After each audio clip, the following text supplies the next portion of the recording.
everyday suburban dad who turned into a worldwide YouTube sensation. Millions have watched Mark Orville, better known as Angry Dad, as he reacts to his son's pranks on him. Take a look.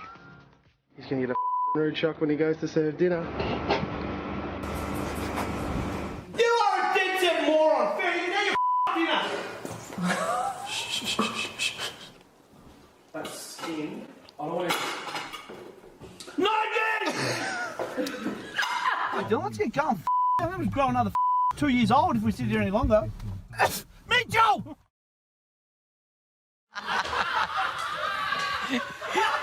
It is so childish. Get Joe! It's no surprise to anyone that it's right up my alley.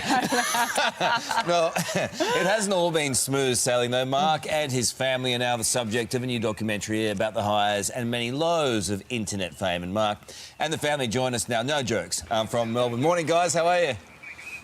Hey, guys. I mean, you guys. You little rascals. Why don't you just leave your daddy alone? Oh, he's been... We've let him off a fair bit now, so... Yeah. They don't live at home anymore, so I'm actually pretty much safe these days. What was it like? I mean, we saw real anger that you showed towards your sons. What was it like off camera and off prank? Oh, it's exactly the same, probably 10 times worse. Because that way then there's no evidence in terms of criminal charges when I throw them against the wall after the cameras are turned off. Best we don't see that part. No. But there is a serious side to all of this, because, Mark, you and your family are now part of a new documentary where you talk about your mental health rough patches.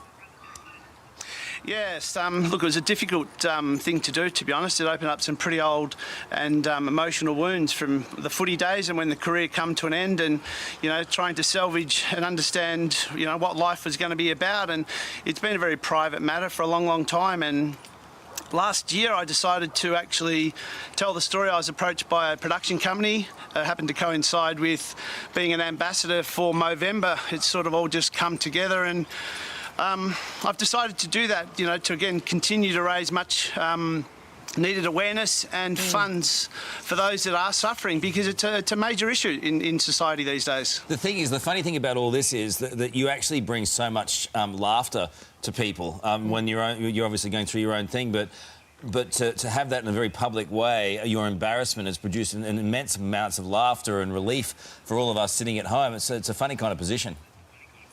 Well, that's probably the driver, Karl, in all honesty. I sat there and I get 20, 30, 50 messages a day from people that say, without the videos from, you know, what your boys are doing to you, I don't know if I get through the day. I'm in a really dark place. And what I've done is responded to them and tried to give an upbeat sort of message back. But I haven't actually done it with some authority in terms of being a sufferer, but letting them know that I know what those places are like. So this is about being honest with myself and others. So I actually applaud those people that have come to me with those messages of feeling really down, because at the end of the day, I suppose I'm an example that you can get through it, you can manage it, it doesn't leave you, but you know and understand the triggers and you deal with it. So I think that's just the reality of the situation.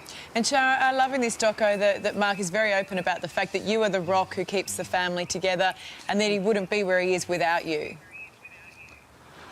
Well, I'm not sure about that. I appreciate that he says that, but I think at the end of the day, Mum's always the one that tries to keep everyone together and everyone happy, and it's sort of the mum role to try and make sure that they're all, you know, together, and at the end of the day, it's a unit, a tight unit, and I love that about our family probably the most, that we always have each other's back at the end of the day, and we have got a really tight family unit. You're a legend. Plus, I get hungry. I get hungry at the end of the day, so I need to be nice to her, so she cooks me a nice meal. Sharon, you are an absolute legend putting up with all these fellas. I mean, it must be... You must have your moments. I definitely do. Yeah, it's not always easy road, but at the end of the day, the laughs sort of outweigh the other side of things. So one of the things that I loved about Mark most when I met him was his actual personality, as far as his ability to make me laugh, and he still does that on a daily basis. And what advice would you give to anyone, any mums out there who are raising sons? What advice would you give to them? I would say make sure...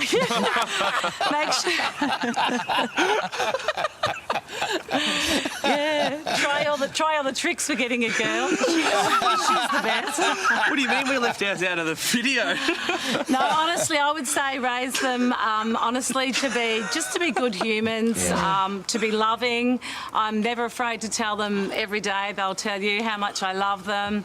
Give them a cuddle, and don't try and make them tough. Just make them nice people. Oh, that is great advice there, Sharon. Mitchell and Dylan, start being nicer to your parents, would you? But it is a great message that you're sharing. Thank you so much for joining us this morning. It's great. Thanks, guys. Thanks for having us. Thank you. And the name of the documentary is F Off Mitchell, and it's available online from today.